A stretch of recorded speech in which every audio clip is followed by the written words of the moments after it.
and welcome. I am Bethan, and today I'm going to be doing a bit of harvesting and quite a lot of tidying up and weeding and hoping to get some things planted up. But it's a really cold day here. It's halfway through May. I've got my scarf on and it's kind of like a February day, honestly. So I have been hardening off the plants ready to go. So I think I'll probably just put them in whether it's cold or not. But I'll show you that in a bit. Let's have a look at the harvest I've just done and the carrots I'm just about to pull out. I have here 2 celeriac and a load of purple sprouting broccoli. My purple sprouting broccoli plants are over there, and I'm not sure if we'll have much more of a picking off them. Really, they look like they're going to flower. And I also need to pull out these cabbages now. I left them for the birds and the bees to eat, but I think there's probably enough elsewhere now so I can get on with tidying that up. But if we come back to these carrots here, this is in a plastic tub and the plastic tub is all broken, so I want to put this in the skip. But I thought I'd show you the carrots that are in here. Oh, that's not such a bad carrot. I don't know what the rest are going to be like. These were planted before Christmas and this box has sat here all through the winter, so I wasn't expecting much, but actually that's not too bad. Maybe if I'd have left them in for a bit longer they might have thickened up a bit, but I really want to get rid of this box. Right, so you get the general idea. The carrots for once are better than I thought they would be, which is normally the other way around. So I'll get on with pulling the rest of them out, and I'll show you what I've got at the end. Here's the box all emptied, and as I was emptying it, it just started disintegrating. Which is a shame because it was a decent sized box for carrots, but the plastic was obviously not very durable. And here's the carrot harvest that we ended up with. So not too bad at all. Right, let's get on with doing some tidying up.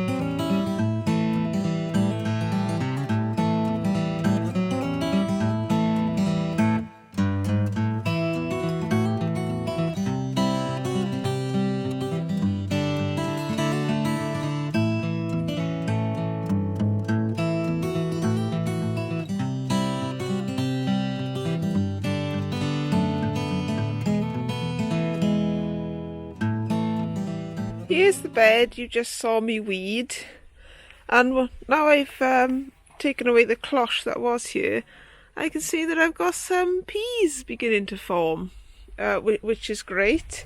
That pea structure was not strong enough for those peas. I didn't think they were going to grow that big.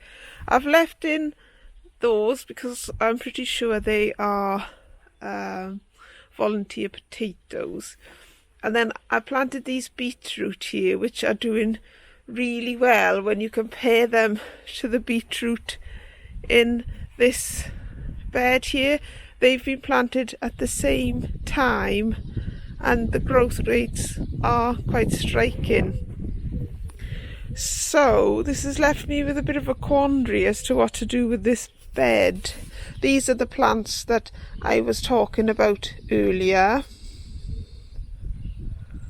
and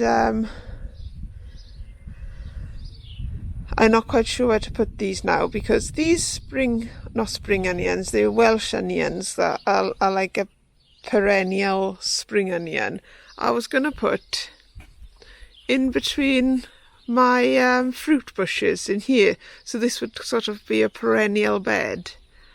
But now I'm looking at the canopy on the bushes, I'm not sure if the spring onions will be drowned out, so that they won't grow very well. So, and also because these beetroot have grown like this in this bed, I was going to have the rest of this bed to put the remaining beetroot in, but I'm not sure if that's such a good idea now. So I'm in a bit of a quandary as to what to do. I've got these Welsh onions anyway, which have been hardened off and are ready to go out. I've got 3 Swiss chard plants, 3 plants growing together in each pot. They have got to go somewhere. This is perpetual spinach, which I wanted to put in this bed as well. So I'm not sure about that. And then this beetroot, which I wanted to put in this bed. So I'm not sure about that either. So I'm really confused now about what to do. Where I plan to put things isn't quite working out as I wanted. So I'm going to go and have some lunch because my tummy is telling me that I need some food, and I shall think about the problem over lunch, and I'll let you know what the solution is when I come back. The decisions have been made. I'll start with this bed actually. In here I'm going to put some of the potatoes that I'm going to grow for Erica's challenge of a 1.5 kilogram bag of potatoes from the supermarket. See what kind of yield you can get. I'll get as much of those potatoes into here as I can. And then I've got my 1 clump of spring onions to go in here. So these will be perpetual onions, so they will always be there now. The rest of my beetroot is going in here, and then over in this bed I've decided that I am going to put my onions in here. So I've got 4 down there to go in, and then the other 5 are going to go over there. And in the back garden, my perpetual spinach and Swiss chard is going to go here. So I better get on and start planting out.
last job I'm going to do today is to put these two Gardener's Delight tomatoes into their pots in the greenhouse.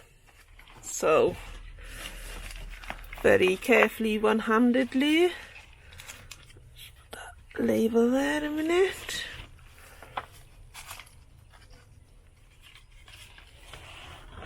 So I want to plant it quite deep.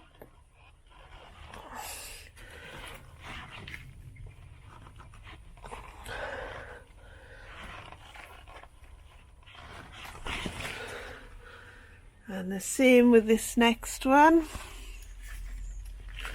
And it just means that these are in their final positions and I don't have to worry about them. It's much easier to water them when they're sort of where they're meant to be. I'll just top the level of this compost up as well, because the tomatoes will root from wherever the compost is, so I can make them pretty deep, which hopefully will mean when they get their first truss will be around about here, which will be great. I meant to say I've used the same method as I did with my other tomatoes, so they're just strung up, and I'll wind the stems around the string as they grow, a little like this one here. And I'm just waiting for my Marman tomatoes to get a bit bigger.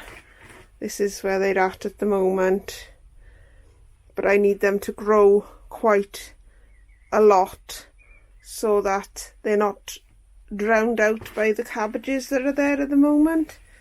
So you can see with these tomatoes here, they were rather large, you know, they've got a bit, not leggy, but they've grown a lot before I put them in, so it helped because the cabbage foliage would drown them out otherwise. So that's a few good jobs to have got done today. It's always nice to get things in the ground, isn't it? It's nice to have a day just sort of pottering around in the garden, getting a little bit of this cleared, and then, you know, getting the crops for this coming season into the ground so they can start growing. It's been a bit of a dull day here and it's a bit cold, but the soil is actually fairly warm. When I was clearing away some of the weeds earlier, I could feel the warmth in the soil, which was strange because it's actually a very cold day. But I'm glad to get them in the ground, because you sort of get a bit of a juggling point, don't you, at this point in the season where you're still sowing seedlings and potting things on and nothing seems to be going anywhere, and then you end up with loads here, there and everywhere. But slowly but surely things are now going into their final places. So that's it from me for today. Thank you for watching. Thank you for liking, subscribing and commenting if you have done so. It's really very appreciated. And all I can say about my job today, about my work today in the garden is lovely job. Take care everybody, and I'll catch you on the next one hopefully.